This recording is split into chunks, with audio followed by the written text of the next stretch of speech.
नमस्कार मंडळी, मी सुषमा कोटीकर आणि तुम्ही बघत आहात मंडल न्यूज. आज मंडल न्यूज पोहोचला आहे अमरावती रेल्वे स्टेशनवर. महामहिम राष्ट्रपती प्रतिभाताई पाटील ह्या जेव्हा या देशाच्या राष्ट्रपती झाल्या तेव्हा अमरावतीकरांसाठी मिळालेलं हे गिफ्ट होतं आणि खरोखर तेव्हापासून अमरावतीचा कायापालट झालेला आहे. अनेक रेल्वे अमरावती रेल्वे स्टेशनवरून सुरू झाल्या, परंतु अमरावती रेल्वे स्टेशनच्या एका जागेवर आज मी आलेली आहे.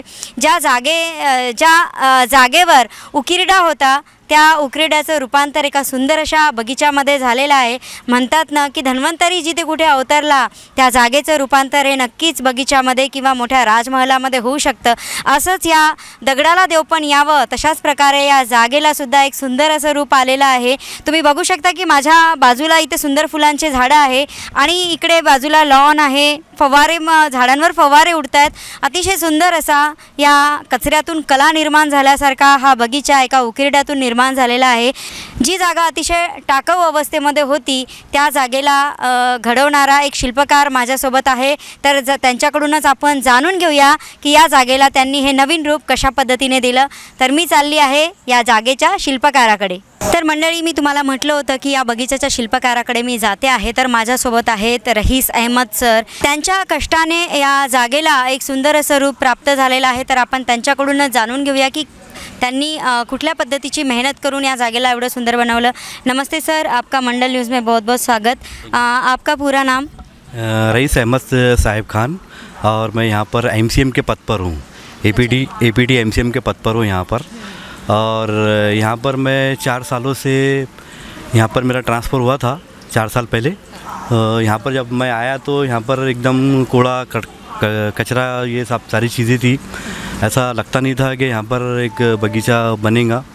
लेकिन मेरे से पहले और कुछ लोग भी यहाँ मेहनत कर रहे थे, लेकिन मैं उनको देखते हुए फिर मैंने भी सोचा कि अब मैंने भी उसमें कुछ करना चाहिए. तो फिर मैंने अपना बड़ा योगदान देते हुए इसके अंदर काफ़ी मेहनत की. इसके अंदर इसमें जो पारसी समाज के जो लोग होते थे उनका यहाँ पर जगह जगह पे डेरा बना के रखा था उन्होंने. तो वो पूरा कचरा काड़ी जितना भी उन्होंने यहाँ करके गया था वो पूरा उठाकर बाहर फेंका. उस टाइम लॉकडाउन का पीरियड था, लेकिन वो पीरियड में भी मैंने हिम्मत नहीं हारी और अपने काम को शुरू रखा उसमें और काम करते रहा. उसमें बीमार भी पड़ गया मैं, लेकिन फिर भी मैंने अपना जो लक्ष्य था मेरे वाला कि इसको पूरा करना है करके फिर भी मैंने उसको छोड़ा नहीं और चला गया. मैडम, मुझे बताइए कि जो पारधी लोग यहाँ पर थे तो उन्होंने कुछ अटकाव नहीं किया आपको? नहीं, उन्होंने उस टाइम मेरे पे थोड़ा सा पथराव जैसा भी किया. कुछ गालियाँ भी बकी मेरे को उस टाइम उन्होंने.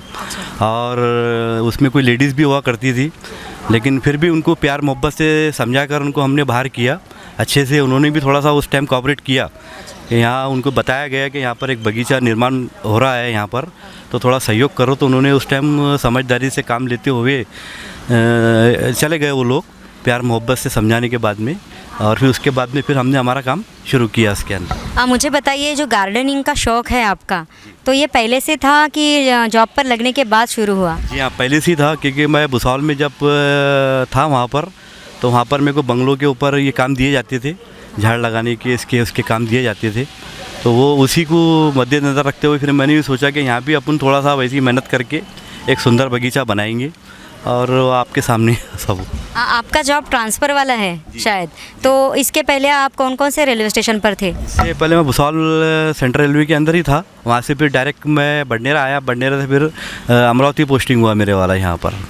तो आपने गार्डन कहाँ कहाँ बनवाए? गार्डन हमने भुसावल के अंदर 2 गार्डन बनवाया. एक जेटीसी के अंदर बनवाया था. वहाँ पे मैंने काम किया था जेटीसी के अंदर. जोनिंग ट्रेनिंग सेंटर होता था वहाँ भुसावल के अंदर. तो वहाँ पर हम उस टाइम पौधे लगाते थे. तो उसके बाद में कंडारी क्षेत्र हुआ करता भुसावल में, वहाँ भी हमने छोटे छोटे पौधे लगा के वहाँ भी ऐसे छोटे छोटे बगीचे बनवाए थे वहाँ पर. तो ये बगीचा जब आप बनाते हैं तो चैलेंजेस क्या रहते हैं आपके सामने? तो बदलने के लिए सबसे पहले तो मेरे को यहाँ पर कोई मदद नहीं थी. फिर मैंने मेरे जो हमारे वासेकर साहब है उनको मदद मांगा उससे. हमारे इंचार्ज है वो एसएससी है वहाँ पर बडनेरे के अंदर, वासेकर साहब. तो उन्होंने फिर मेरे को भरपूर सहयोग दिया. फिर उसके बाद में स्टेशन मैनेजर जो लोकरे साहिब है यहाँ पर, उन्होंने भी मेरे को मदद किया, सामान से मदद किया. और जो बाहर के कुछ और लोग हैं इसमें, उन्होंने भी थोड़ा सा मेरे को कोऑपरेट किया इसके अंदर. जो भी चीज़ मैं उनसे मांगता था वो मेरे को लाके देते थे. ऐसा ये एक चैलेंज रहा है मेरे लिए यहाँ पर. तो ये जो बगीचा आपने बनवाया है तो यहाँ पर आने के बाद ऐसा कौन सा टाइम था जब आपको लगा कि इसको मैं बदल सकता हूँ?